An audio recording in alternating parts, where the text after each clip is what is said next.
Merci à toi. Amen. Shabbat shalom à tous. Shabbat shalom. Shabbat shalom. Shabbat shalom. J'espère que tout le monde va bien. Shabbat shalom, mon frère. Shabbat On va très shalom, bien. Willy. Alors, Shabbat shalom. je vais chanter un petit psaume, Amen. le psaume 149. Amen. Alléluia, Alléluia. Shiru l'Adonai shir chadash. Alléluia, Alléluia. Shiru l'Adonai shir chadash. Shiru l'Adonai shir chadash. Teilato bikal chasidim.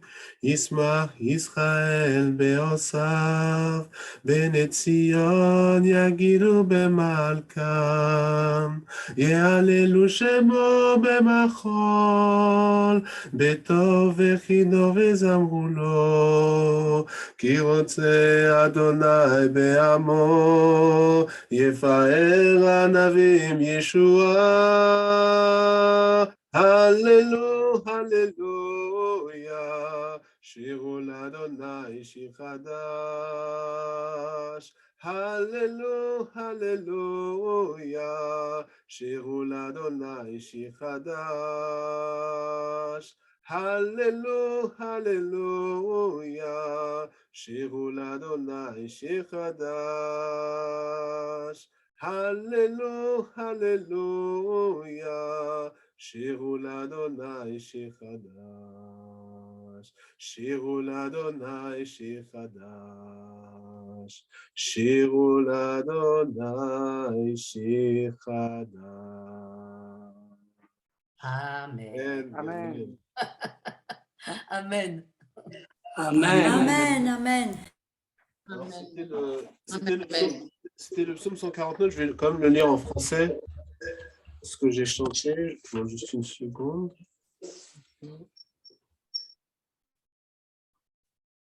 C'est bon chant de la synagogue, ça. Oui.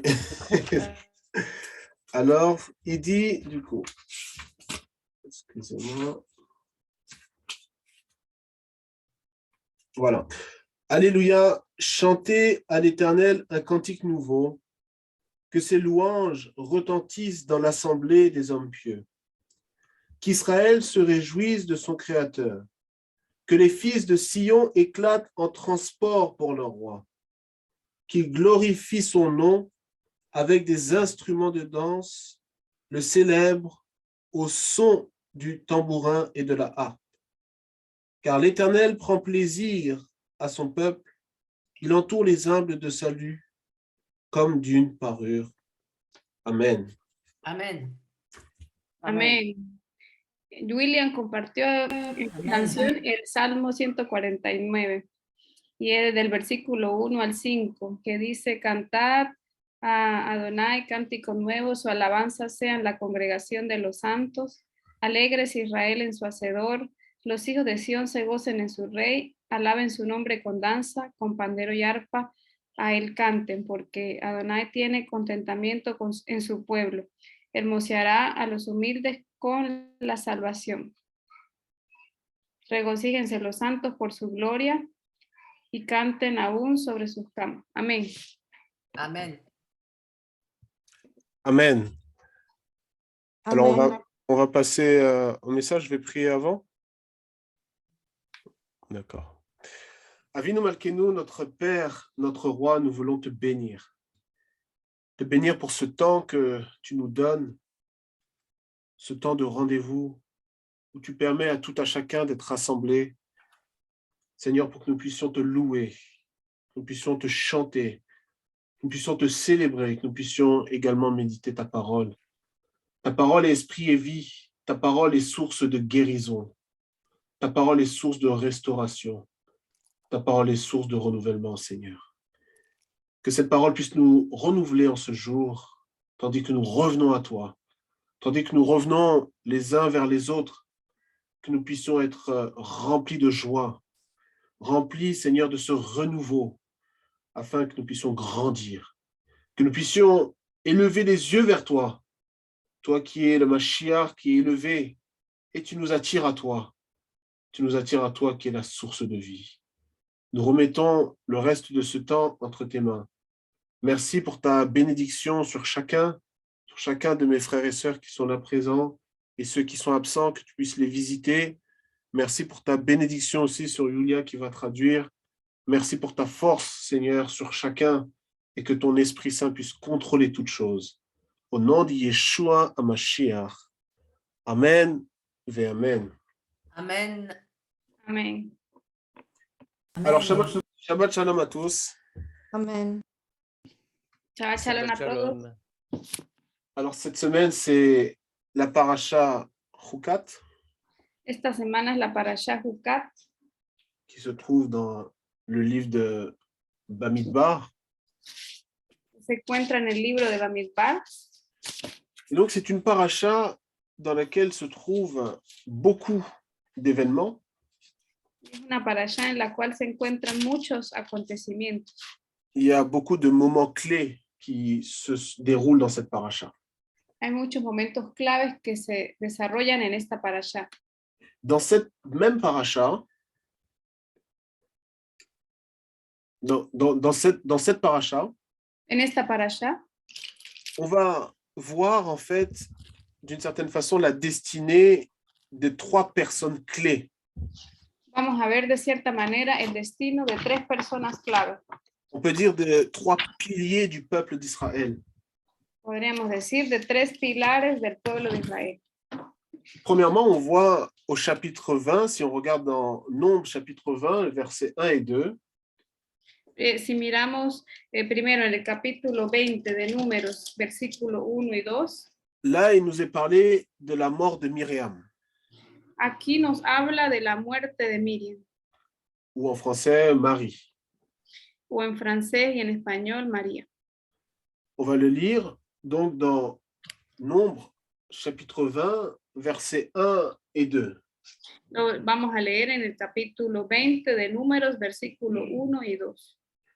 Et les fils d'Israël, toute l'assemblée vinrent au désert de Sin le 1er mois, et le peuple habita à Kadès. Et Marie mourut là, et y fut enterrée. Et il n'y avait pas d'eau pour l'assemblée, et ils s'attroupèrent contre Moïse et contre Aaron. Llegaron los hijos de Israel, toda la congregación, al desierto de Sin en el mes primero, y acampó el pueblo en Cades, y allí murió María, y allí fue sepultada. Y porque no había agua para la congregación, se juntaron contra Moisés y Aarón. Amen. Donc ici, on voit un événement que j'ai choisi, que j'ai appelé un événement clé, c'est la mort de Myriam, la sœur de Moshe. Entonces aquí vemos un evento que escogí, que es la muerte de Miriam, la hermana de Moisés. Et donc, suite à cette mort, on voit qu'il y a comme un trouble qui a eu lieu dans le peuple. Y vemos que seguidamente de la muerte de María hay un problema en el pueblo y es por la falta de agua. Lorsque on regarde un deuxième événement clé, qui se trouve toujours dans le chapitre 20, mais au verset 11 et 12, Luego, cuando vemos un segundo acontecimiento que ocurre en el mismo capítulo 20, versículos 11 y 12, là, on va voir donc d'une certaine façon la destinée de Moshe. vamos a ver aquí de cierta manera el destino de Moisés. Au verset 11 et 12, là-bas, il est dit « Et Moïse leva sa main et frappa le rocher de sa verge 2 fois, et il en sortit des eaux en abondance, et l'assemblée but, et leurs bêtes.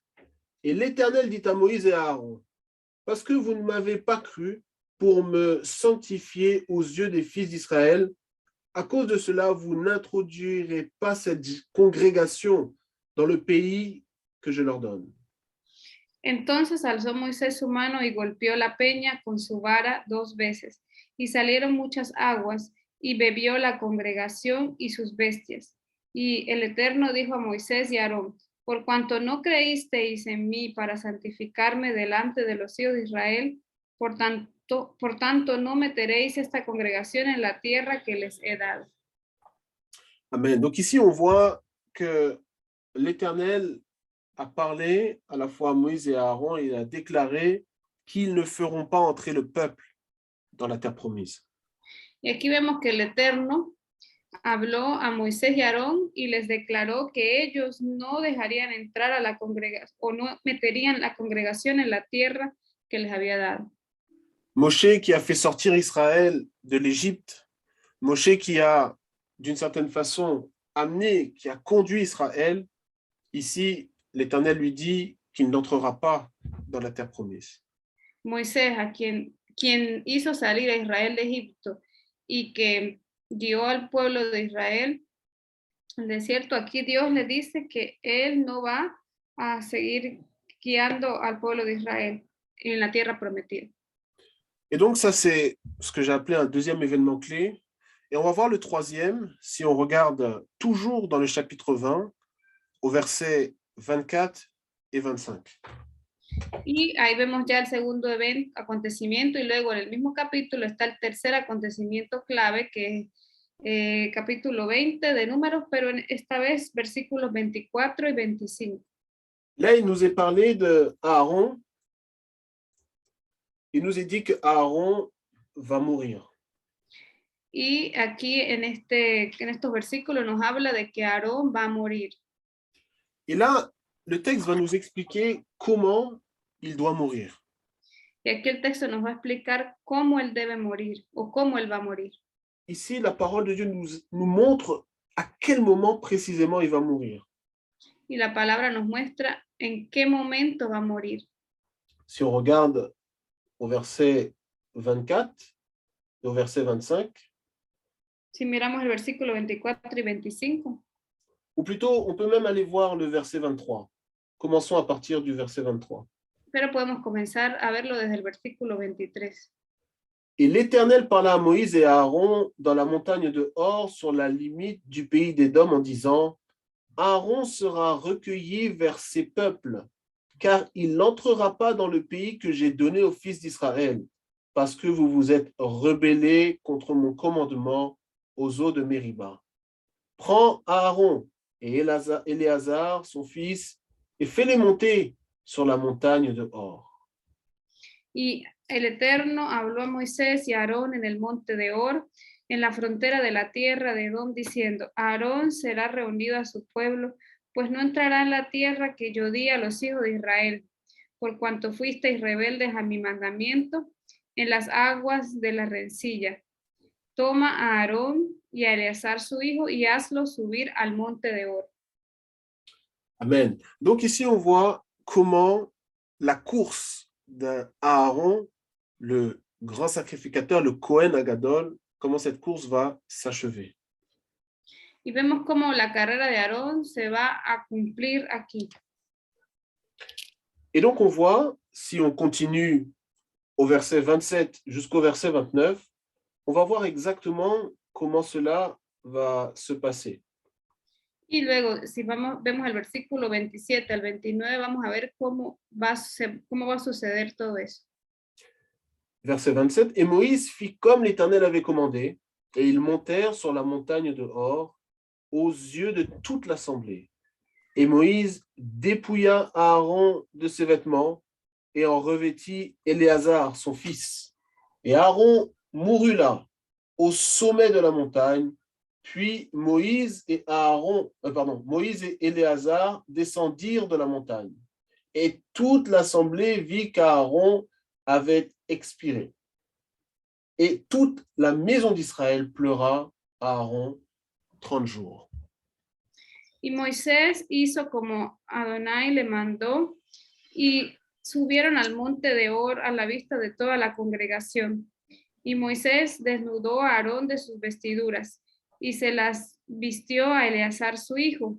Y Aarón murió allí en la cumbre del monte. Y Moisés y Eleazar descendieron del monte. Y viendo toda la congregación que Aarón había muerto, le hicieron duelo por 30 días todas las familias de Israel. Amen. Donc, on voit que la mission d'Aaron s'achève sur cette montagne. Entonces vemos que la misión de Aarón culmina, se cumple en esa montaña. Cette mission va s'achever dans cette dimension supérieure. Y se cumple en esa dimensión superior. Et lorsqu'il arrive sur cette montagne, Y cuando él llega a esa montaña, le texte nous dit ici que Moshe lui a retiré ses vêtements el texto nos dice que Moisés retiró sus vestiduras pour les donner à son fils. para dárselas a su hijo. Et une fois que ces vêtements vont être retirés, Y una vez que esas vestiduras son retiradas, Aaron va mourir. Aarón va a morir. Ce que l'on voit ici, c'est que le vêtement, il est lié à la fonction. Y lo que podemos ver aquí es que las vestiduras están ligadas a la función. La fonction de Aaron, La función de Aarón, sa raison de vivre d'une certaine façon, su razón para vivir de cierta manera, c'était de servir Hachem. era el servir a Hashem. C'était d'être ce serviteur, d'être cet exemple pour tout le peuple d'Israël. Es decir, ser su siervo y ser ejemplo para todo el pueblo de Israel. Et on peut voir que Aaron avait accompli cette mission. Y podemos ver que ya Aarón había cumplido esa misión. C'est très intéressant de voir que dans la pensée d'Israël, Es interesante ver que en el pensamiento de Israel il y a une parole qui décrit Aaron, hay una palabra que describe a Aarón, qui se trouve dans ce qu'on appelle en hébreu le Pirkei Avot, que se encuentra, como se dice en hebreo, en el Pirkei Avot, qui est une parole qui est très intéressante et que je vais citer. es una palabra muy interesante que voy a citar. Cette parole, c'est donc la citation de Hillel, qui était un ancien, un grand d'Israël, Y esta es la cita de Hillel, de un gran pensador, maestro de ese tiempo. il a dit la chose suivante. Y dijo lo siguiente. C'est dans le Pirkei Avot 1, verset 12, il est dit la chose suivante. Sois l'un des disciples d'Aaron qui aime la paix et poursuit la paix.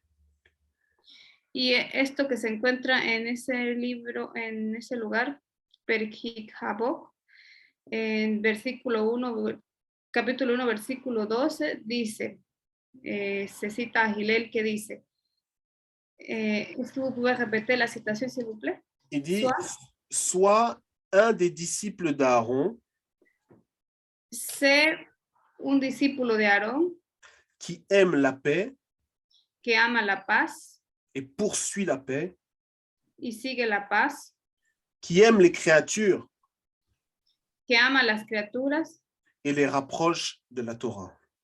y las acerca a la Torah. Donc ici, Hillel nous décrit que Aaron était une personne qui aimait la paix, Y entonces aquí describe que Aarón es una persona que ama la paz, une personne qui poursuivait la paix, una persona que seguía la paz, qui aimait, buscaba les, la paz qui aimait les créatures, qui aimait les hommes, y que amaba a las criaturas y a los hombres, dans le but de les rapprocher de la Torah. con el objetivo de acercarlos a la Torah. Aaron avait cette force pour réconcilier, pour amener la réconciliation. Aarón tenía esas fuerzas para traer la reconciliación. Il était celui qui allait réparer les relations. Era quien iba a reparar las relaciones. La pensée d'Israël nous dit que lorsqu'il y avait deux personnes qui étaient en conflit, Aaron allait faire tout son possible pour réparer cette relation. La palabra nos dice que cuando había un conflicto, Aarón iba y hacía lo posible para arreglar esa situación. Et non seulement il aimait la paix, mais il poursuivait la paix. No solamente amaba la paz, sino que él buscaba la paz. Et au travers de ça, on peut véritablement être instruit. Y a través de eso podemos ser verdaderamente instruidos. Parce que Aaron était un serviteur d'Hachem, Porque Aarón era un siervo de Hashem, qui marchait dans la pureté, qui marchait dans la sainteté. que caminaba en la pureza y en la santidad. Oui, peut-être qu'il a fait des erreurs, Pues claro, seguramente, tal vez él cometió errores, mais nous faisons tous des erreurs. pero todos cometemos errores. Mais nous devons être ces instruments Pero debemos ser sus instrumentos, qui allons aimer la paix, que amemos la paz. nous devons être de ceux qui vont poursuivre la paix. Y debemos ser aquellas personas que buscan la paz. Nous devons être de ceux qui aiment ceux qui sont autour de nous Y debemos ser aquellos que aman a los que están a su alrededor, dans le but de les rapprocher de cette parole vivante et authentique. con el objetivo de atraerlos a esta palabra viva. C'est ce que Aaron a montré dans toute sa vie. Y fue lo que Aarón mostró durante toda su vida. C'était l'alliance qu'il avait avec Hachem Era la alianza que él tenía con Hashem.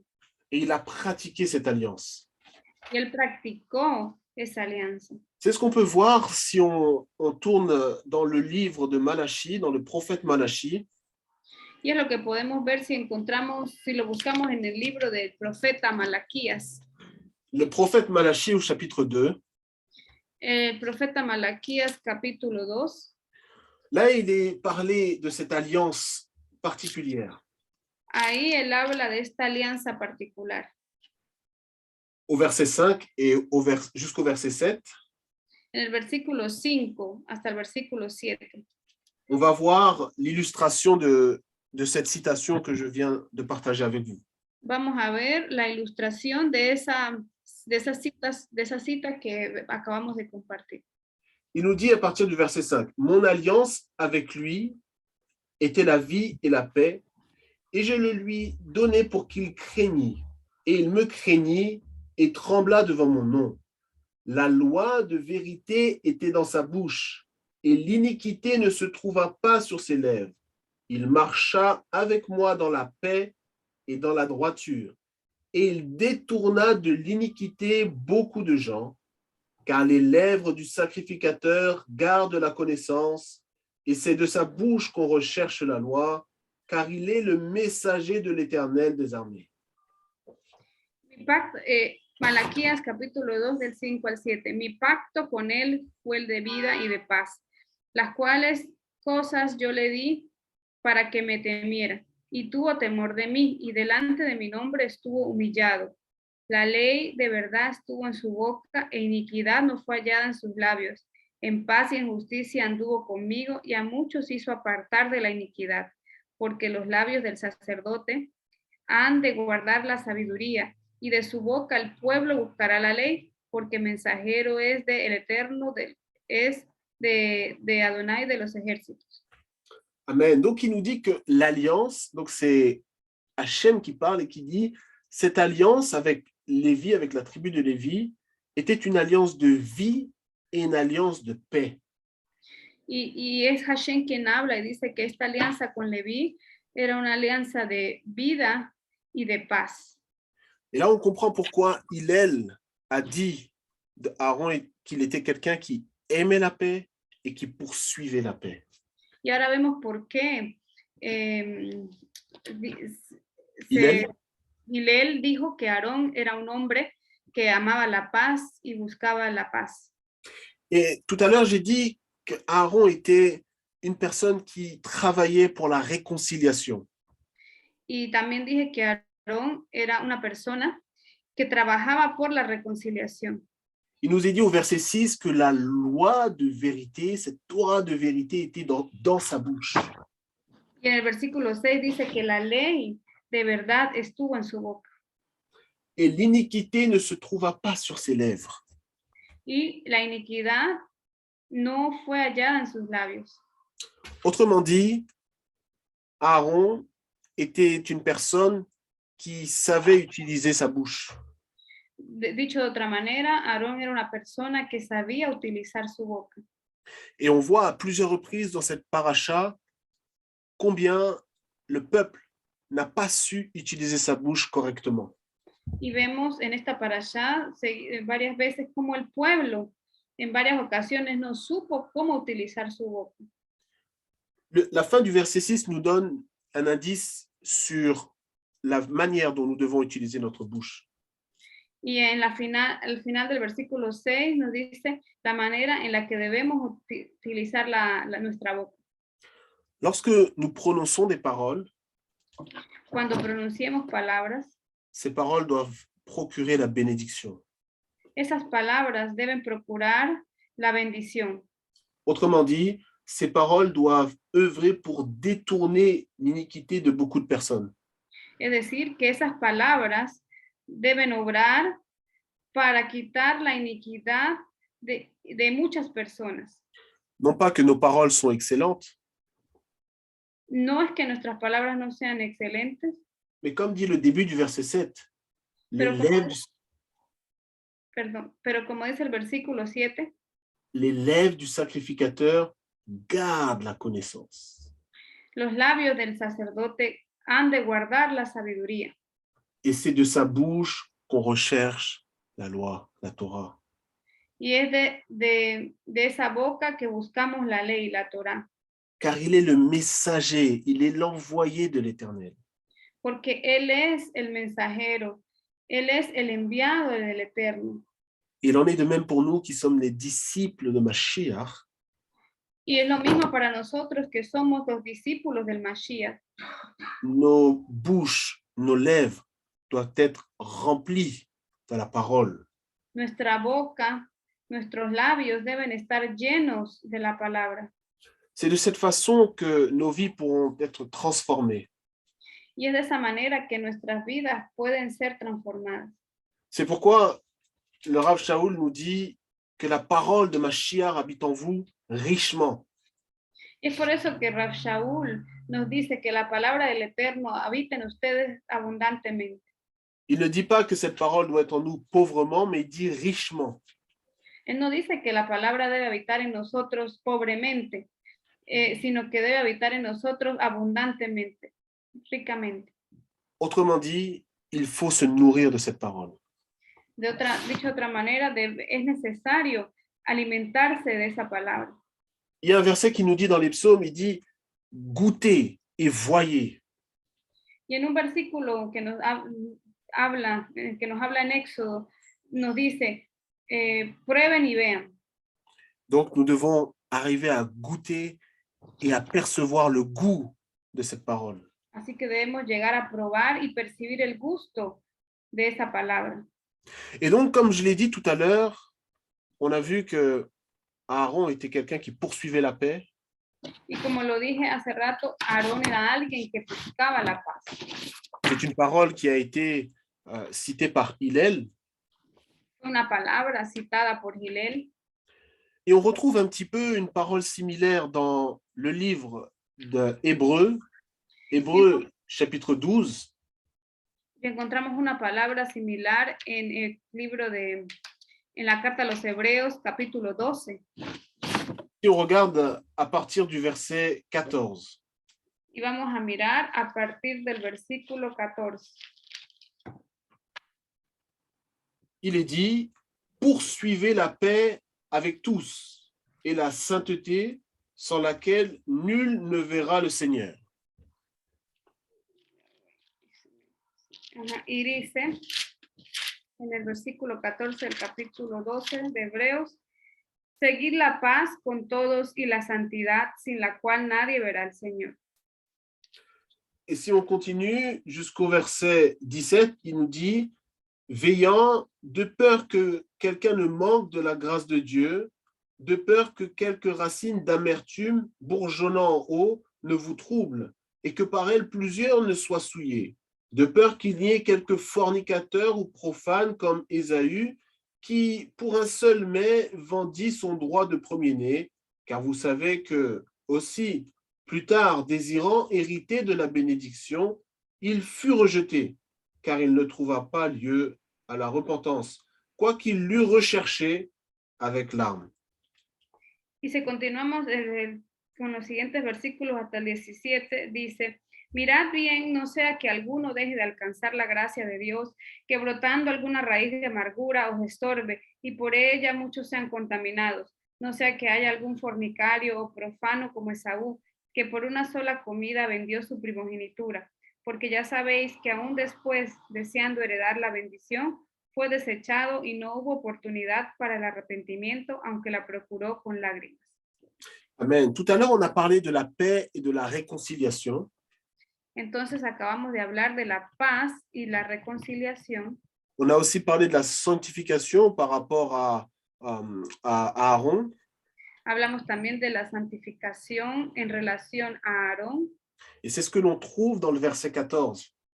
Y es lo que encontramos en el versículo 14. On a vu tout à l'heure que Aaron était quelqu'un qui poursuivait la paix. Y también vimos que Aarón era alguien que buscaba la paz. Ici, l'auteur de l'Épître aux Hébreux nous dit de poursuivre la paix avec tous.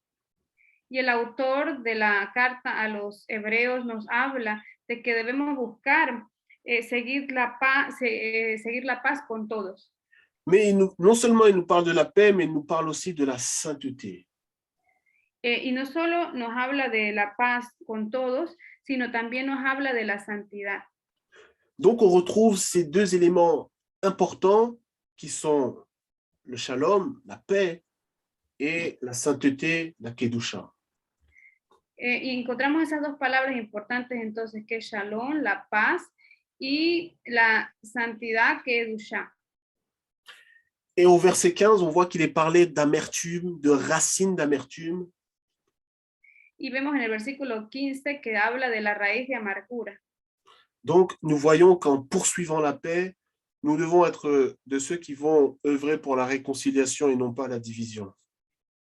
Y vemos que siguiendo la paz, debemos ser alguien que buscan la reconciliación y no la división. Et n'oublions pas, j'ai parlé d'Aaron, Y no olviden, hablé de Aarón, qui était souverain sacrificateur, que era sumo sacerdote, mais on sait que le plan de Dieu à l'origine y el plan original de Dios n'était pas que seule la tribu de Lévi devait être à part, no era solamente que la tribu de Leví estuviera apartada, mais que tout Israël devait être des sacrificateurs. sino que todo Israel debía ser sacerdote. Donc, comme il est dit dans, on ne va pas le lire, mais dans Apocalypse au chapitre 1, en Mashiach, nous sommes des sacrificateurs. Y como lo dice en Apocalipsis capítulo 1, que no vamos a leer, nosotros somos también sacerdotes. Il ne suffit pas de dire, ah, il a fait de nous des sacrificateurs. ¿Perdón? Il ne suffit pas de dire, de citer le verset en disant, oh, nous sommes des sacrificateurs, nous sommes des sacrificateurs. Ajá, no es suficiente citar el versículo y decir que nosotros somos sacerdotes. Mais nous devons chercher, avec l'aide de Dieu, à développer les qualités dont dont nous venons de parler. Sino que también nosotros debemos buscar desarrollar esas cualidades de las cuales acabamos de hablar. Et c'est de cette façon que nous allons pouvoir grandir. Y es de esa manera que podremos crecer. C'est de cette façon que nous allons pouvoir véritablement nous rapprocher d'Hachem. Y de esa manera podremos verdaderamente acercarnos a Hashem. Et c'est de cette façon où, avec l'aide de Dieu, nous pourrons finir notre course, non pas en bas de la montagne, mais sur la montagne. Y de esa manera podremos terminar nuestra carrera, como lo hizo Aarón, y no en la parte baja de la montaña, sino en la cima. Lorsque nous sommes au sommet de la montagne, nous sommes plus près de Dieu. Y cuando estamos en la cima de la montaña, estamos más cerca de Dios. Et donc, si la parole ou les paroles de Torah doivent être dans notre bouche, y si las palabras de la Torá deben estar en nuestra boca, cela signifie que nous allons prononcer des paroles qui vont construire, qui vont édifier. quiere decir que nosotros debemos pronunciar palabras que construyan, que edifiquen. Et nous n'allons pas pratiquer des paroles de destruction. Y no debemos practicar palabras de destrucción. Si on retourne à la paracha, Si regresamos a la parashá, Cette fois-ci, on va aller dans le chapitre 21. Esta vez vamos a ir ahora al capítulo 21. On va voir comment une mauvaise utilisation de la langue peut amener la destruction. Vamos a ver cómo una mala utilización de la palabra puede llevar a la destrucción. Hachem nous a donné cette capacité pour parler, Hashem nos ha dado esa capacidad de hablar, mais nous devons véritablement utiliser notre bouche pour un objectif, pour véritablement être une bénédiction. y debemos utilizar nuestra boca con el objetivo de ser verdaderamente una bendición.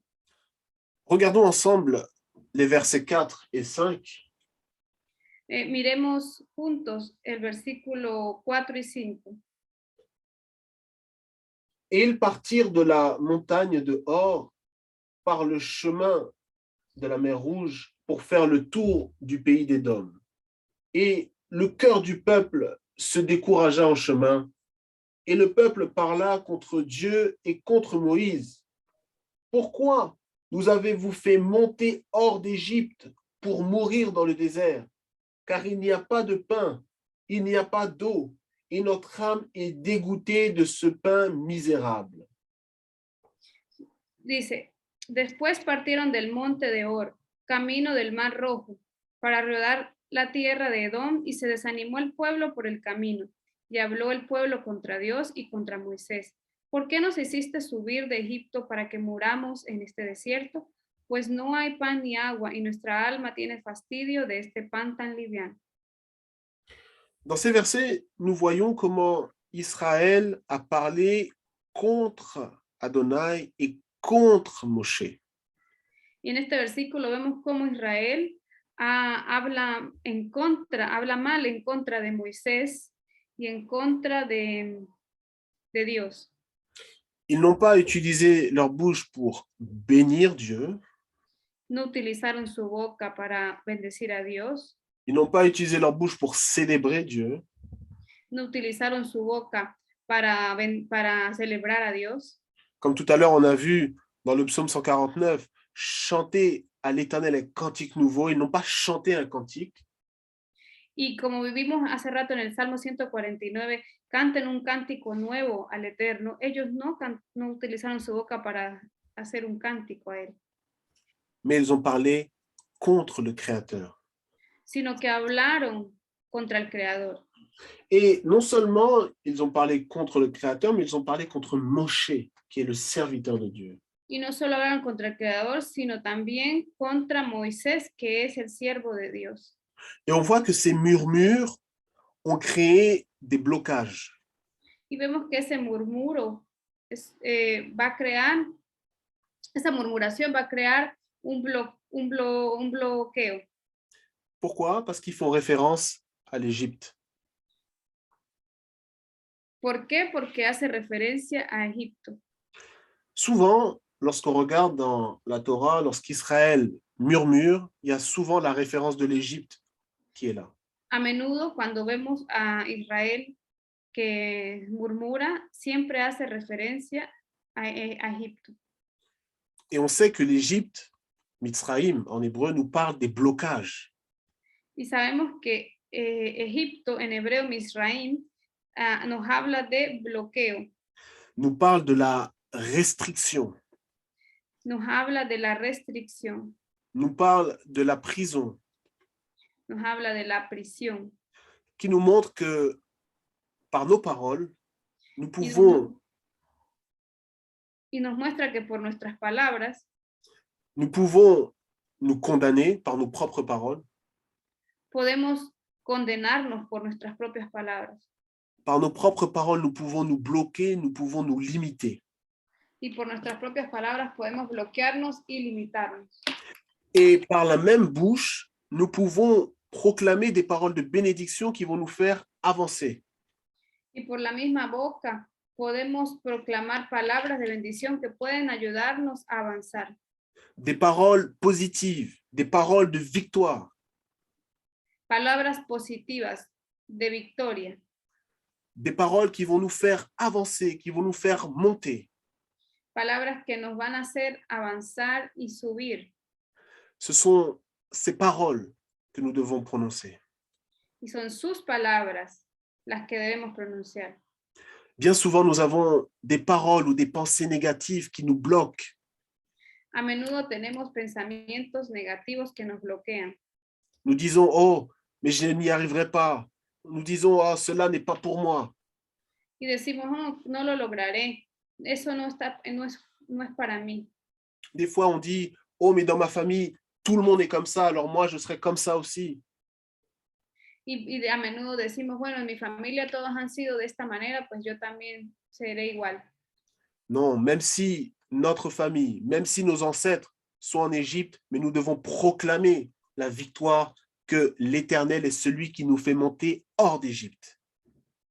Y aun si nuestros familiares, si nuestros ancestros han sido de cierta manera bloqueados en Egipto, nosotros debemos proclamar la victoria en el Eterno que Él nos va a dar. Parce que lorsque nous sortons de l'Égypte, lorsque nous avons ces paroles qui nous font sortir, alors nous pourrons aider ceux qui sont autour de nous. Porque cuando tengamos esa palabra que nos hace salir de Egipto, entonces podremos ayudar a los que están a nuestro alrededor. Mais ici, nous voyons, comme le peuple a parlé contre Hachem, alors il y a une plaie qui est venue contre le peuple. Y vemos que cuando el pueblo habló contra Hashem, una plaga vino contra el pueblo. C'est ce que l'on peut voir si on regarde le verset 6.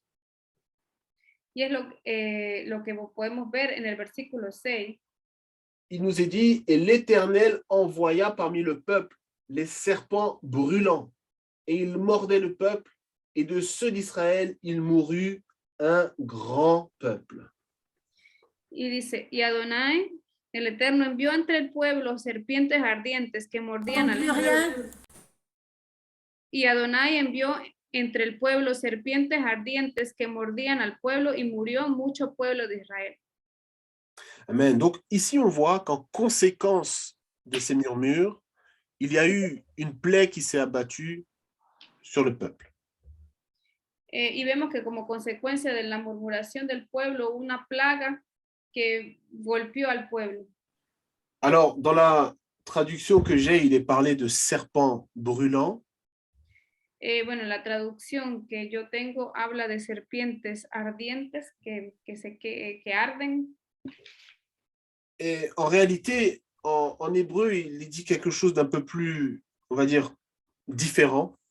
Y en hebreo dice algo un poco diferente.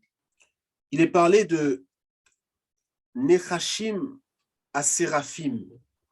Habla de Nehashim Haserashim. Donc, on a d'une part le mot Nechashim Tenemos la palabra Nehashim et on a le mot Séraphim, y tenemos la palabra Serafim, qui a été traduit donc par serpent brûlant. que fue traducida como serpiente ardiente.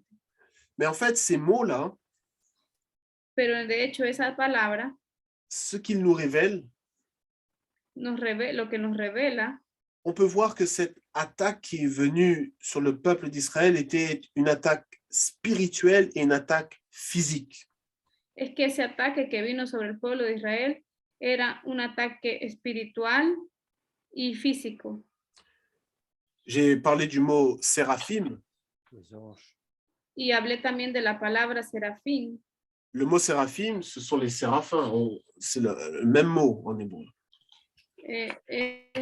Los serafá, que es la misma palabra en hebreo. C'est de ces anges-là dont il est parlé dans Ésaïe 6. Les anges. Oui, les séraphins. Son los ángeles, serafines de los que hablan en Isaías 6. On peut aller voir rapidement dans Ésaïe chapitre 6.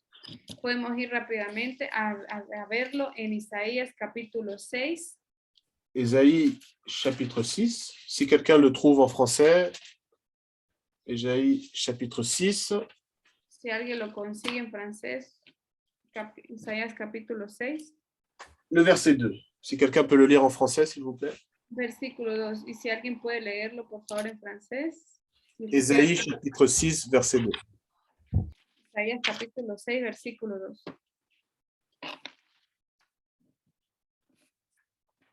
Donc 6, verset 2. Des séraphines se tenaient au-dessus de lui, chacun avec 6 ailes, 2 pour couvrir leur visage, 2 pour couvrir leurs pieds, 2 pour voler. Ils se criaient les uns les autres, Adonai Tsebaoth est plus saint que la plus grande sainteté, toute la terre est remplie de sa gloire. Amen. Amén. Donc ici, on voit, donc il est parlé des... Yo voy a leer en español. ¿No? Oui, pardon. Ok. Por encima de él había serafines. Cada uno tenía 6 alas. Con 2 cubrían sus rostros, con 2 cubrían sus pies y con 2 volaban.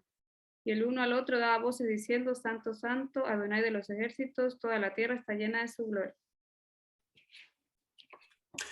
Donc, c'est le même mot qui est employé. C'était juste pour information que j'ai partagé ce passage.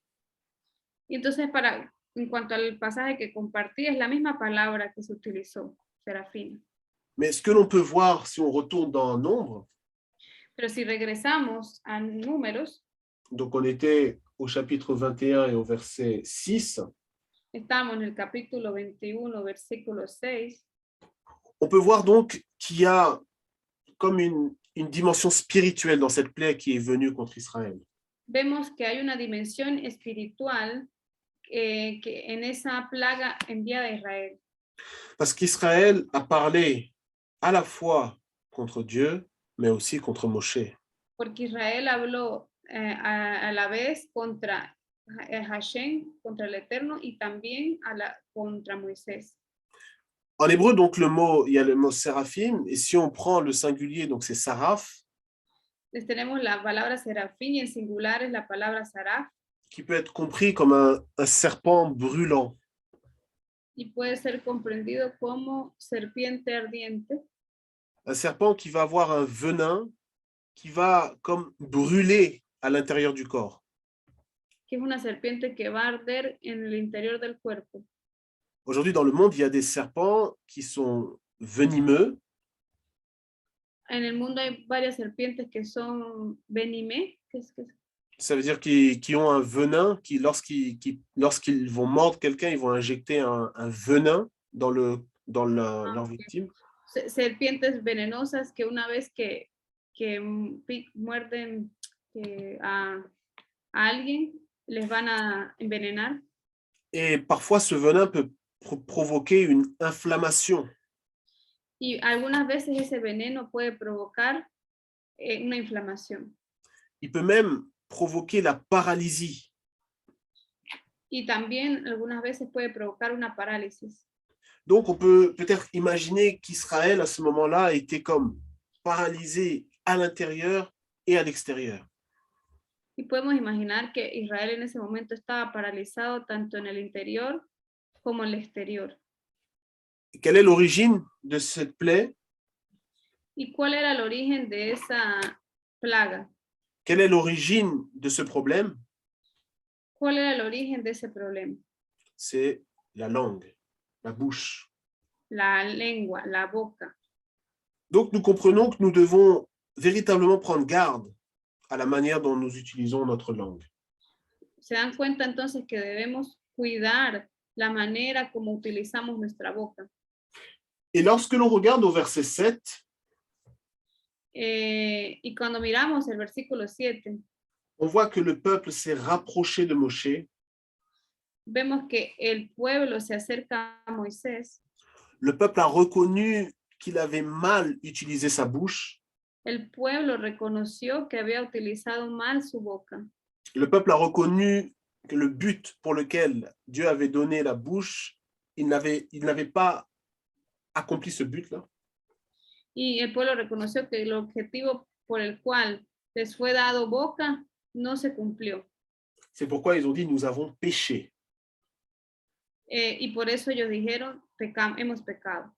Car nous avons parlé contre l'Éternel et contre toi.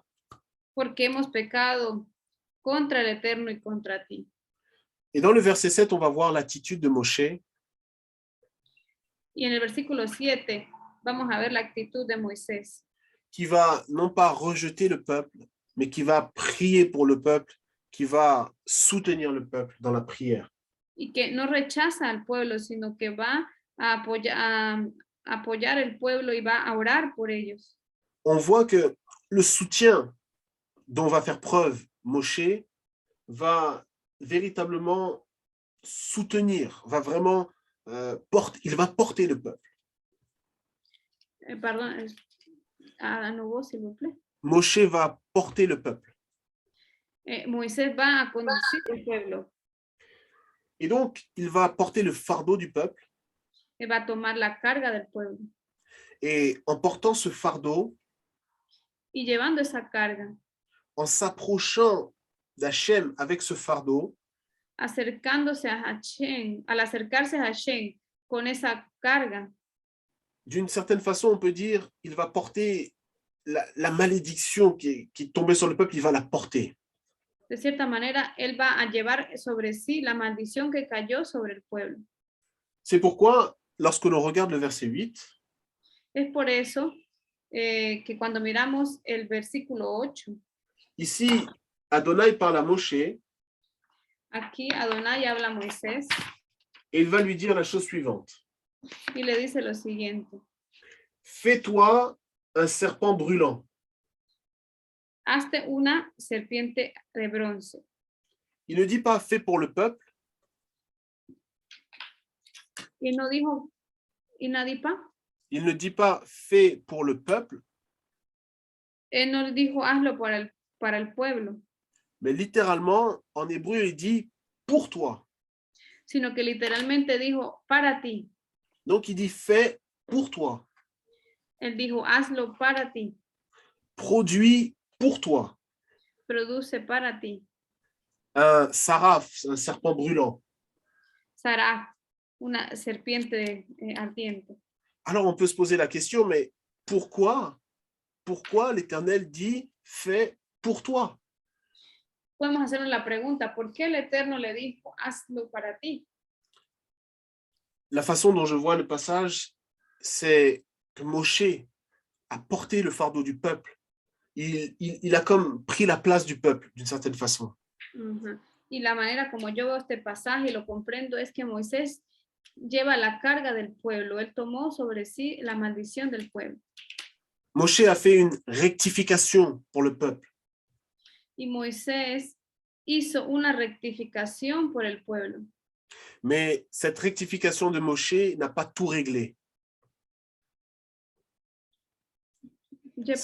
Ça n'a pas tout arrangé, tout réparé. Pero esa rectificación que hizo Moisés no arregló todo. Le peuple devait également faire sa part. Porque el pueblo debía igualmente hacer su parte. Ça me fait penser à un verset dans les Écritures Y eso me hace pensar en un versículo en las Escrituras qui nous parle de Mashiach Yeshua, où il est dit « Il a été fait malédiction pour nous ». donde nos dice que Yeshua HaMashiach fue hecho maldición por nosotros. Oui, il a été fait malédiction pour nous, mais nous devons avoir foi en lui et nous devons marcher dans ses commandements pour bénéficier de cette bénédiction. Y nosotros debemos tener, él murió por, él tuvo la maldición sobre él por nosotros, pero nosotros debemos tener fe y caminar en los mandamientos. Ça veut dire que Dieu fait sa part, mais nous devons également faire notre part. Quiere decir que Dios hace su parte, pero nosotros también debemos hacer la nuestra. Moshe a fait sa part, mais le peuple aussi devait faire sa part. Moisés hizo su parte, pero el pueblo también debía hacer su parte. Et lorsque l'on va dans le verset 9, Y cuando vamos al versículo 9, Moshe va comme aider le peuple. Moisés va a ayudar al pueblo. Il est dit au verset 9 que Moshe fit un serpent d'airain. Dice que en el versículo 9 que Moisés hizo una serpiente de bronce. Je vais lire tout le verset 9. Et Moïse fit un serpent d'airain et le mit sur une perche. Et il arrivait que lorsqu'un serpent avait mordu un homme et qu'il regardait le serpent d'airain, il vivait. Y Moisés hizo una serpiente de bronce y la puso sobre una asta. Y cuando alguna serpiente mordía a alguno, miraba a la serpiente de bronce y vivía. Lorsque l'on regarde au verset, il est dit que Moshe a fait un serpent d'airain. Y cuando miramos el versículo, vemos que dice que Moisés hizo una serpiente de bronce. Pourtant, Hachem a dit à Moshe de faire non pas un serpent d'airain, mais un saraf, un serpent brûlant. Sin embargo, Dios no le dijo a Moisés que hiciera una serpiente de bronce, sino que hiciera un saraf, una serpiente ardiente. Mais on voit que Moshe, lui, il a fait, en hébreu, le mot qui est utilisé, c'est nachash. Pero vemos que Moisés no hizo saraf, sino que en hebreo hizo una hanashah. Donc, le serpent d'airain, en hébreu, ça se dit nachash, nachashet. En hebreo, la serpiente de bronce se dice nahash, nahashet. On voit qu'il y a comme une répétition du mot nachash. Vemos que hay como una repetición de la palabra nahash. Donc, il y a une accentuation sur cette racine-là. Hay un acento, una acentuación sobre esa raíz. Ce que Moshe met devant le peuple Eso que Moisés pone delante del pueblo va permettre au peuple de faire une réparation intérieure et extérieure. va a permitir al pueblo de hacer una reparación interior y exterior. Et comme on voit dans le verset 9, pour recevoir cette délivrance, le peuple doit lever les yeux. Y como lo leímos en el versículo 9, el pueblo debe mirar a esa serpiente de bronce. Il devait lever la tête. Debían levantar la cabeza. Lever les yeux, c'est-à-dire détourner les yeux des choses qui sont en bas et regarder les choses qui sont en haut. Y levantar los ojos se refiere a dejar de mirar las cosas que están abajo y mirar hacia el cielo. Ce qui est en bas, c'est l'Égypte. Y lo que está abajo es Egipto, Ce qui est en bas, c'est la matérialité. es materialismo. Ce sont les choses qui nous attachent. Son las cosas que nos atan, Ce sont les murmures. son las murmuraciones. Et lorsque l'on regarde en haut, Y cuando miramos arriba, c'est de là que vient notre délivrance. es de allá que viene nuestra liberación. Donc, Moshe a fait ce serpent d'airain pour apporter une délivrance à Israël. Así que Moisés hizo esa serpiente de bronce para traer liberación al pueblo de Israel. Et la fin du verset 9 nous dit que quiconque regardait vers ce serpent d'airain allait vivre. Y al final del versículo 9 dice que cualquiera que miraba a la serpiente de bronce vivía. Il nous dit qu'une personne qui avait été mordue, une personne qui, d'une certaine façon, avait ce venin qui travaillait dans son corps, qui travaillait dans son cœur, Dice que alguien que había sido mordido, alguien que de cierta manera trabajaba en su cuerpo, cette personne qui avait la mort à l'intérieur, si elle regardait vers la vie, si elle regardait vers le serpent d'airain, elle allait recevoir la vie. alguien que tenía muerte en su cuerpo, si miraba a la serpiente de alguna manera recibía vida. Donc, cela nous instruit que même dans nos situations difficiles, Y eso nos instruye en que aún en nuestras situaciones difíciles, nous devons, avec l'aide de Dieu, regarder à la source de la vie. debemos, con la ayuda de Dios, mirar a la fuente de la vida. Nous devons regarder à notre maître, Debemos mirar a nuestro maestro, regarder à celui qui a été élevé pour nous, debemos mirar a aquel que fue elevado por nosotros, regarder à celui qui nous donne la vie en abondance. debemos mirar a aquel que tiene vida en abundancia. C'est ce que l'on peut voir si on tourne dans Yohanan, chapitre 3, Y si vamos a Juan, Johanán, capítulo 3, allons Juan. voir le verset 12. Versículo 12, À partir du verset 12 jusqu'au verset 15. a partir del versículo 12 hasta el 15. Je vais le lire. Si je vous ai parlé des choses terrestres et que vous ne croyez pas, comment croirez-vous si je vous parle des choses célestes, et personne n'est monté au ciel sinon celui qui est descendu du ciel, le Fils de l'homme qui est dans le ciel. Et comme Moïse éleva le serpent dans le désert, ainsi il faut que le Fils de l'homme soit élevé, afin que quiconque croit en lui ne périsse pas, mais qu'il ait la vie éternelle. Y dice, Juan 3, del 12 al 15. Si os he dicho cosas terrenales y no creéis, ¿cómo creeréis si os dijere las celestiales? Nadie subió al cielo sino el que descendió del cielo, el Hijo del Hombre que está en el cielo. Y como Moisés levantó la serpiente en el desierto, así es necesario que el Hijo del Hombre sea levantado, para que todo aquel que en él cree no se pierda, mas tenga vida eterna. Amen. Donc le verset 14 nous dit que Moïse a élevé le serpent. Así que el versículo 14 nos dice que Moisés levantó la serpiente. Et il nous est dit à la fin de ce verset que le Fils de l'homme doit être aussi élevé. Y nos dice al final del versículo 15 que el Hijo del Hombre será levantado.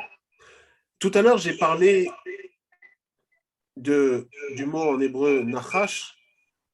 Hace rato hablé de la palabra en hebreo nahash. Et ce mot nachash, il est connecté au mot Mashiach en hébreu. Y esa palabra nahash está conectada en hebreo con la palabra Mashiach. Donc, ces deux mots ont la même valeur numérique. Y esas palabras tienen el mismo valor numérico.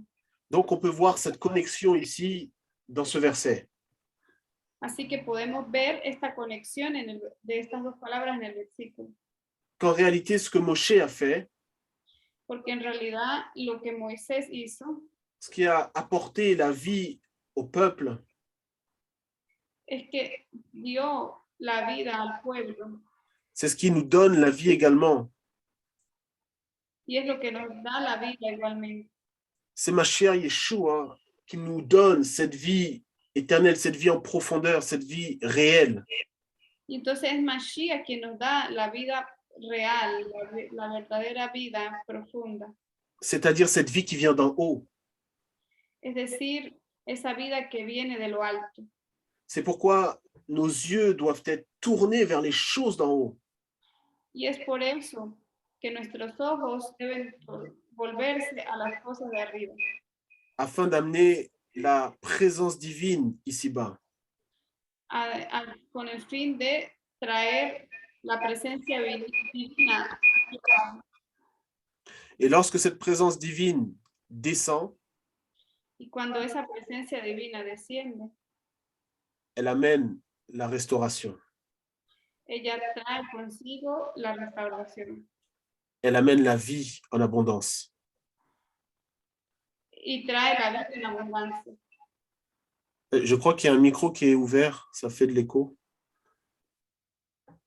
Y creo que hay un micrófono abierto que hace que haya eco.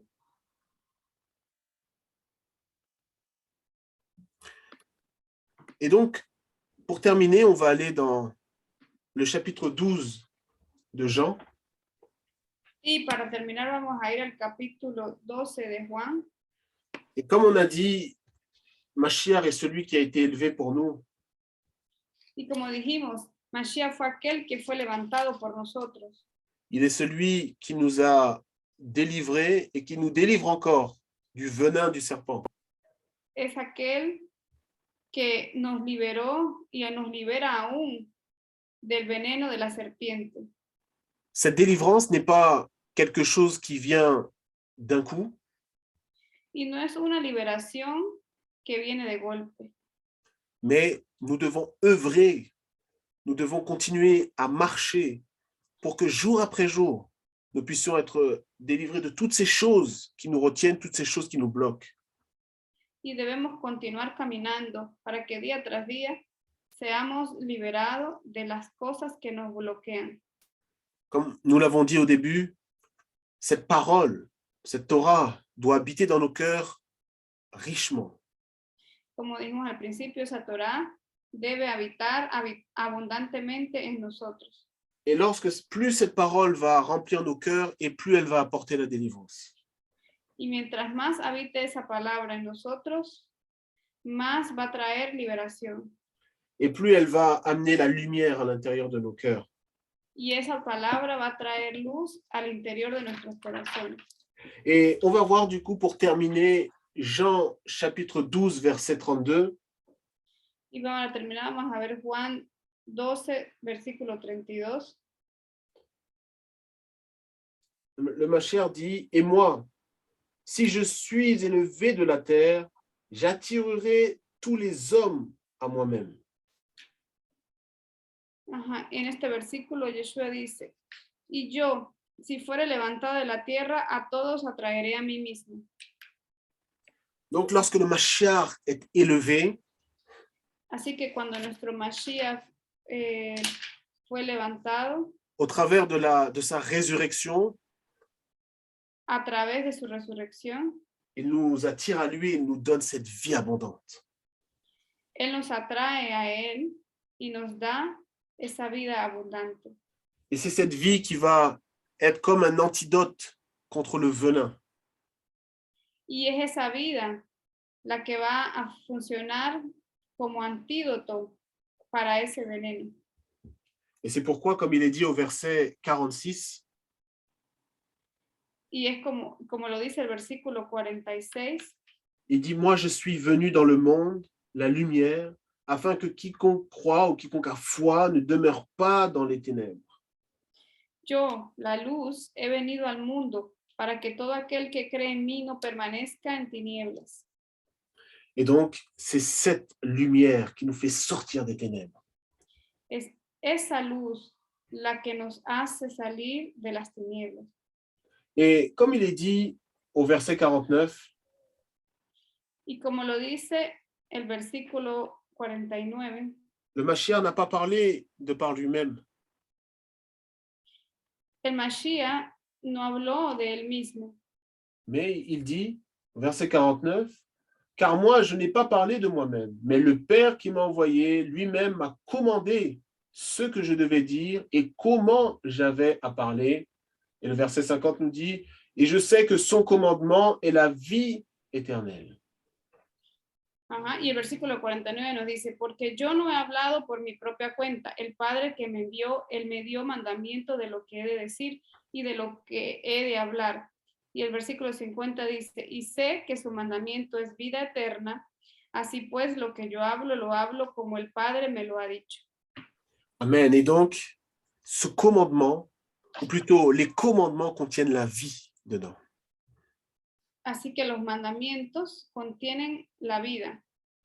Et de la même façon, le Mashiach est élevé, Y de la misma manera que Mashiach fue levantado, lorsque nous pratiquons cette Torah d'en haut, cette Torah de l'esprit, cuando practicamos esa Torah de arriba, del Espíritu, alors la vie éternelle va nous remplir de plus en plus.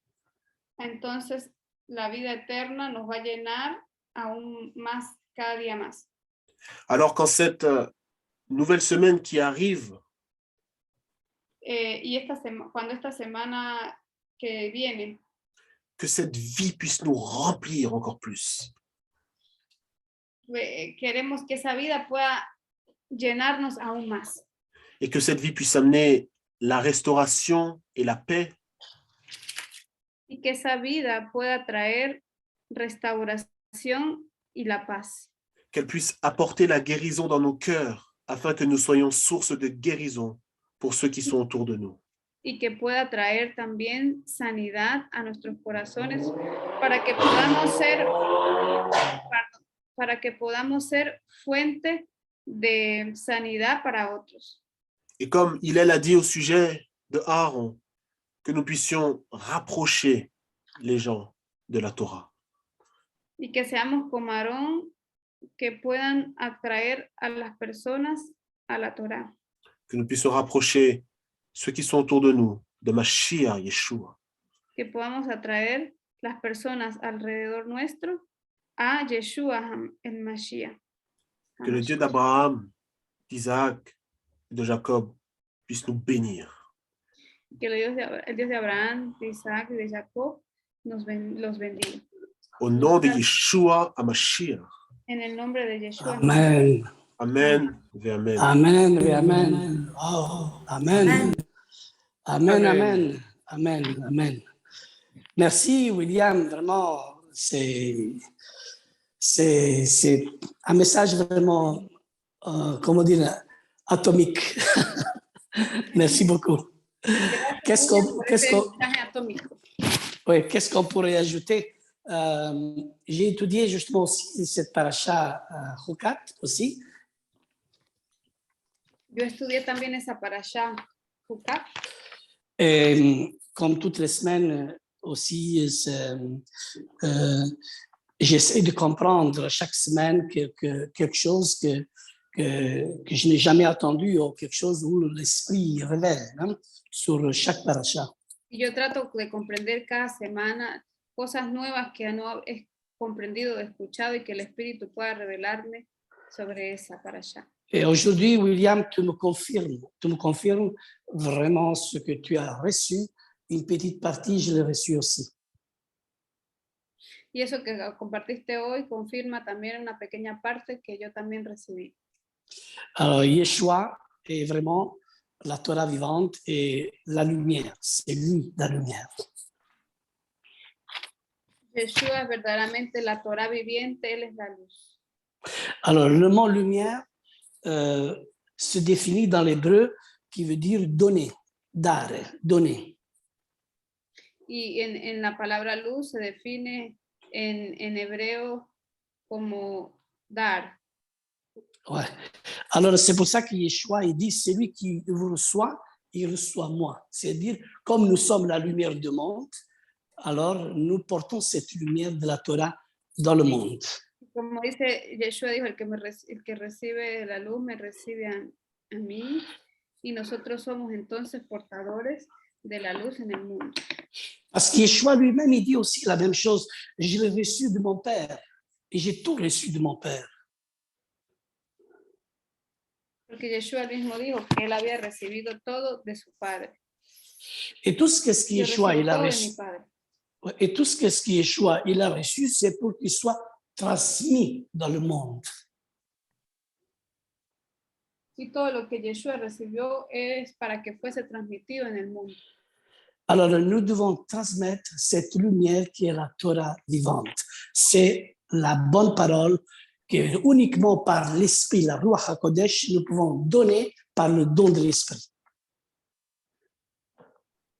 Y debemos transmitir esa Torah, que es Yeshua, la Torah viviente, por el Espíritu. C'est pour cela que je dis toujours qu'aujourd'hui dans le monde, il y a des étincelles de lumière, des étincelles de Torah, par pied dans le monde, qui unis tous ensemble, nous pouvons vraiment nous régaler de cette Torah vivante.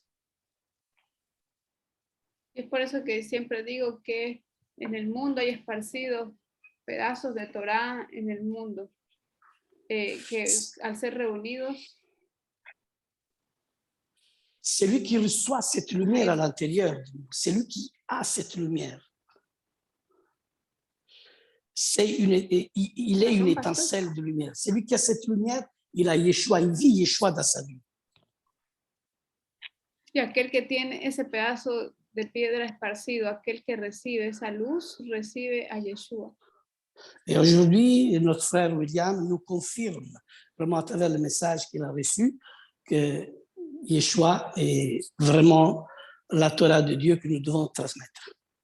Y con este mensaje, el hermano William nos confirma que Yeshua es la luz, el mensaje de la Torah que debemos compartir.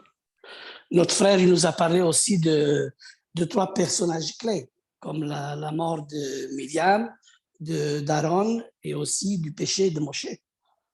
Y bueno, nuestro hermano también nos compartió otros acontecimientos claves, como fue la muerte de Miriam, la muerte de Aarón y también el pecado de Moisés. Et quand j'ai examiné cette étude, c'est pour que nous trouvons vraiment une purification dans ce monde qui va à la perdition. y nosotros necesitamos una purificación en este mundo que va a la perdición.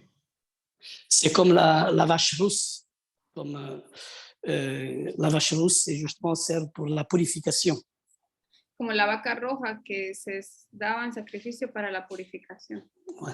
Et il n'y a que ça que je peux introduire de ce que j'ai reçu.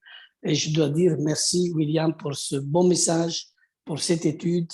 À la gloire de l'Éternel, que l'Éternel te bénisse et qu'il bénisse Mishpacha. Y bueno, gracias, William, por este estudio. Que el Eterno te Amen. bendiga a la congregación de Mishpacha. Amén. Amen. Amen. Amen. Amen. Merci Willy. Amen. Que Dieu te bénisse. Amen, Baruch Hashem. Merci, Willy. Merci, Yula.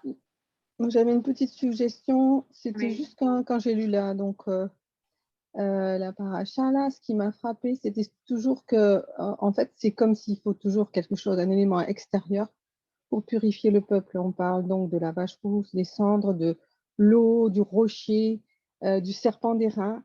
Et donc, moi, ça me faisait penser à ça, c'est que souvent, on veut s'en sortir par soi-même, mais Dieu a montré au travers de, enfin, l'Éternel. Doucement, doucement, Anne-Marie, parce que Oui. si on doit traduire, on n'y arrive pas Oui, comme ça. j'ai oublié la traduction. Ok, ok. Répète. Je répète, Julia, ou c'est bon? Oui, un résumé, s'il vous plaît, parce que... Est-ce que tu veux que je dise tout et après tu résumes? Non, non, vous pouvez le dire, mais très D'accord. doucement. Ok, ce qui m'a frappé donc durant cette paracha, Algo que me tocó en esta parasha, c'est que c'est comme s'il faut toujours un élément extérieur pour venir aider le peuple. es como que si hace falta siempre un elemento exterior para venir a ayudar al pueblo, Donc à suivre l'Éternel. para que pueda seguir al Eterno. Il nous parle donc des cendres, enfin au niveau de la vache rousse, Hablamos de las cenizas a nivel de la vaca roja, de l'eau, du rocher, el agua y la roca, le serpent d'airain. la serpiente de bronce.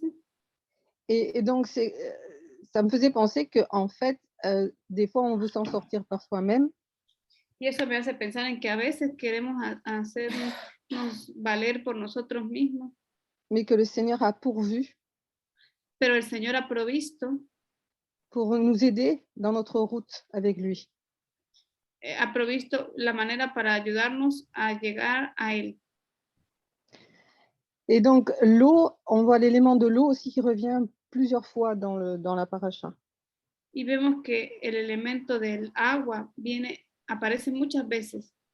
Comme si l'Éternel nous disait toujours qu'il nous faut nous purifier pour nous approcher de lui.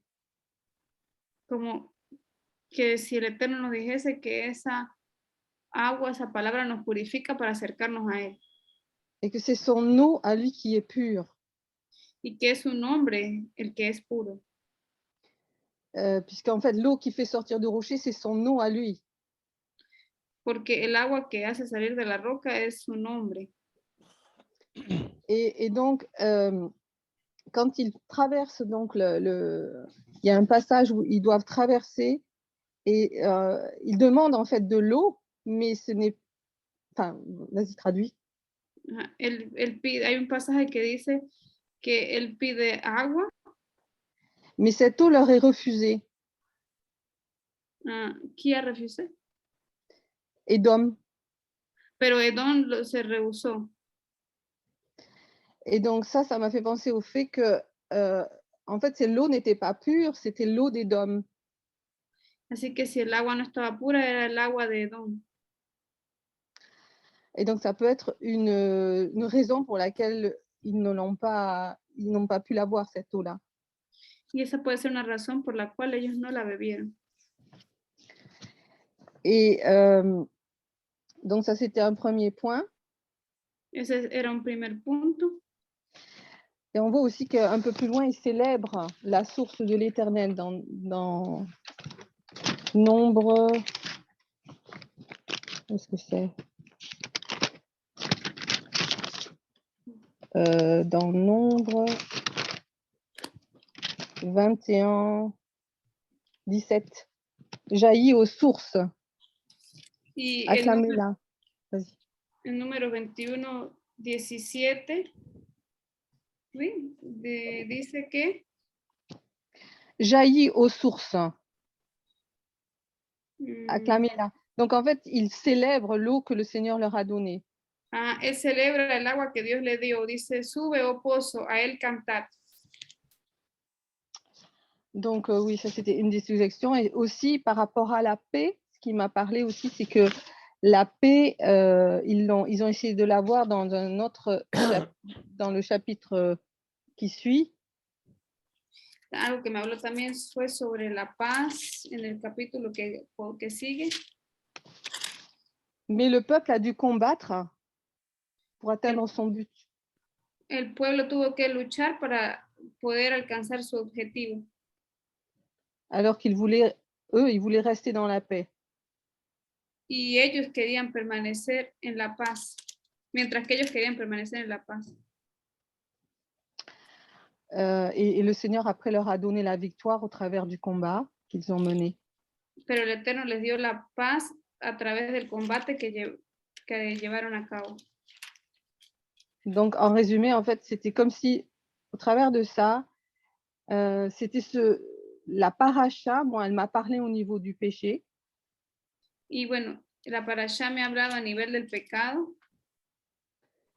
La purification que l'on peut obtenir au travers de l'aide de son esprit. La purificación que podemos obtener a través de la ayuda de su espíritu. Puisqu'en fait, cet élément de l'eau, moi, ça m'a fait penser au Saint-Esprit. Porque ese elemento del agua me hace pensar en el Espíritu Santo. Et cette marche dans l'esprit, on peut simplement l'accomplir que par sa grâce. Y ese caminar en el Espíritu lo podemos cumplir por su gracia. Et c'est lui qui nous donne la victoire. Amen, Anne-Marie. Et c'est vrai que l'eau, quand il est amer, on a besoin du bâton d'Aaron qui devient douce. Et ça, quand on nous parle aux eaux de Mara, c'est là que Dieu a donné des commandements, il a donné des prescriptions pour la première fois au peuple d'Israël, et où l'Éternel il dit que si tu écoutes attentivement ma parole, mes lois et mes prescriptions, toute ma Torah, je serai l'Éternel que je te guéris. Et nous avons besoin de purification pour être guéris. Ça confirme ce que notre frère William aussi nous a enseigné, et les suggestions sont correctes. Merci. Amen. Bernard, tu veux dire quelque chose? Oui, c'est une très riche paracha, très profonde. Una parasha muy rica y profunda. Parce que, bon, moi, je vois bien sûr plusieurs choses très importantes. Y veo varias cosas muy importantes. De quoi on parle? On parle d'un rapport avec la mort. ¿De qué hablamos? Hablamos de una relación con la muerte. La mort de Myriam, la mort d'Aaron, la vache rousse, tout ça a un rapport avec la purification de la mort. La muerte de Aarón, la muerte de Miriam, la vaca roja, todo eso tiene relación con la purificación. Alors, les séraphines, les serpents brûlants. Y ahora los serafín, las serpientes ardientes. Nous les rencontrons encore aujourd'hui, c'est certain. Las encontramos aún hoy en día, es ciertamente. Ce sont les gens qui vous disent bonjour, comment tu vas? Son las personas que nos dicen hola, ¿cómo estás? Et dans leur bouche, ils produisent la mort. Y en su boca producen la muerte. Et parfois, nous sommes ces serpents-là aussi. Y algunas veces somos también esas serpientes. Alors, comme notre frère l'a dit, qu'est-ce qu'il faut faire? Eh bien, il faut se tourner vers la croix. Y como lo dijo nuestro hermano, que hay que hacer, hay que volverse hacia la cruz. Parce que la perche avec le serpent d'airain, porque el pecado con Parce que quoi? Parce que la perche avec le serpent d'airain que Moshe a, Ajá, porque el palo que levantó Moisés con la serpiente c'est bien sûr, c'est certain, Yeshua, la croix de Yeshua, es avec, ciertamente la cruz de Yeshua, avec le fait de clouer sur cette croix ce Nahash Sepharim, c'est-à-dire ce serpent, ces serpents de brûlants. Clavando esa nahash, esa serpiente ardiente en ella. Ces serpents brûlants qui sont comme les séraphins, qui sont bien sûr d'ordre spirituel et d'ordre psychologique et d'ordre naturel aussi. Esos seres espirituales de orden psicológico y espiritual también. Alors Myriam, déjà le mot Myriam, le nom de Myriam, il y a une racine en hébreu, Méri, qui veut dire la rébellion. On est toujours dans le cadre de la rébellion. Y tenemos que Miriam de la raíz Meri, que quiere decir la rebelión, y estamos todo el tiempo en la situación de la rebelión. Et le fait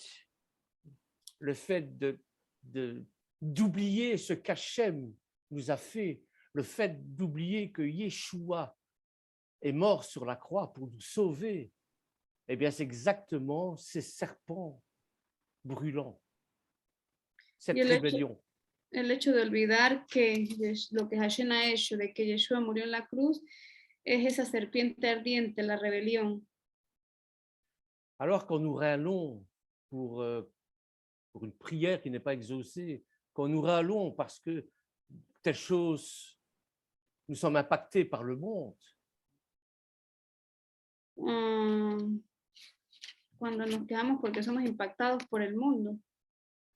Eh bien, tournons-nous vers cette croix avec non plus le Nahash qui a la même valeur numérique que le Mashiach, mais tournons-nous vers le Mashiach, car c'est lui qui est monté sur la croix pour nous sauver, pour nous délivrer de tout ce mal. Volvámonos hacia el Mashiach, hacia ese Nahash que tiene el mismo valor numérico que Mashiach, volvámonos hacia la cruz que se hizo para salvarnos. Voilà, en quelque sorte, on pourrait dire beaucoup de choses sur la mort, évidemment, puisque la mort, c'est le péché. Podríamos decir muchas cosas sobre la muerte es el pecado. Et que Myriam, Aaron et Moshe ont péché. Y que Miriam y Aarón pecaron. Au lieu de parler au rocher, ils le frappent. Au lieu de quoi, pardon? Au lieu de parler au rocher, Moïse frappe le rocher au lieu de lui parler. En vez de golpear a la roca, en vez de hablar a la roca, Moisés la golpea. Et chaque fois que nous nous mettons en colère, chaque fois que nous nous emportons, eh bien, nous frappons le rocher, nous frappons Yeshua qui représente le rocher. Y cada vez que nos enfadamos, que nos molestamos, golpeamos a la roca, golpeamos a Yeshua. Voilà quelques réflexions qui m'ont été données quand j'ai étudié la paracha. Y aquí pues algunas reflexiones que vinieron a mí cuando estudié la parasha. Maintenant, c'est la paracha Rukat. Es la parasha Hukat. Et Rukat, Rok, Rukim en hébreu, ce sont des lois, des commandements. Roca, Joquín son los mandamientos en hebreo. Mais ce sont des lois bien spécifiques de l'Éternel. Leyes bien específicas del Eterno. Ce sont des lois qu'on ne peut pas comprendre parce que nous sommes limités. Y son leyes que no podemos comprender porque somos limitados. Il nous est dit, la tradition qui dit ça, que Salomon avait compris toute la Torah. La tradición nos dice que Salomón había comprendido toda la Torá. Mais la loi de la vache rousse de purification de la mort Pero la ley de la vaca roja de la purificación de la muerte, il était incapable de le comprendre. él era incapaz de comprenderlo. Parce que ça dépasse notre entendement, ça dépasse notre intelligence, ça dépasse notre sagesse, ça dépasse tout ce qu'on est. Porque eso sobrepasa nuestra inteligencia, sobrepasa nuestra sabiduría y sobrepasa quiénes somos. Donc, vous avez une autre forme de loi, vous avez les mishpatim, qui sont les lois de vivre en communauté. Cuando hablamos de mishpatim, es otra forma de ley, es una forma de vivir en comunidad. Nous avons les lois rukim, qui sont des lois de l'Éternel, comme la vache rousse, c'est incompréhensible. Tenemos las leyes Joaquín, como la ley de la vaca roja, que son leyes incomprensibles. Et nous avons encore une autre sorte de loi qui est Edot, qui est une autre loi de témoignage à ce moment-là. Tenemos la ley de Kedot, que es otra ley de testimonio. Nous avons le devoir de témoigner de ce que l'Éternel nous a fait dans notre vie. Et c'est une loi, c'est un commandement. Tenemos el deber de atestiguar lo que el Eterno ha hecho en nosotros. Donc voici déjà 3 lois qui se dégagent de toutes les lois. Tenemos 3 leyes que desprenden de todas las leyes. Amen, Bernard. Amen. Voilà ce que j'avais à dire. Maintenant, je vous donne rendez-vous mardi parce que j'ai une belle petite histoire à vous raconter. Iftar. Y los espero el martes porque todavía tengo una pequeña historia que contar. Et qui, justement, parle aussi de ces lois-là. Amen. Amen, amen, amen. Par rapport à ce que tu dis, Bernard, moi j'ai entendu un commentaire voilà, c'était le peuple juif, donc, et il disait que c'était pour la loi de la vache rousse, il parlait de ça, c'est par rapport à l'humilité, c'était pour garder donc le peuple dans l'humilité, et il faisait référence à la Genèse avec la connaissance, donc de l'arbre de la connaissance, donc c'est une façon de contrer en fait cette connaissance que l'on veut toujours acquérir et être dans l'obéissance sans comprendre, donc obéir au commandement divin. Ça a mené donc dans cette humilité et il y avait aussi derrière aussi une notion d'éternité. Voilà, c'était ce que j'avais entendu. C'est bien, merci Anne-Marie. Très, très bien. Amen, amen. Ok, s'il y a encore quelqu'un d'autre, le dernier, qui veut ajouter une suggestion.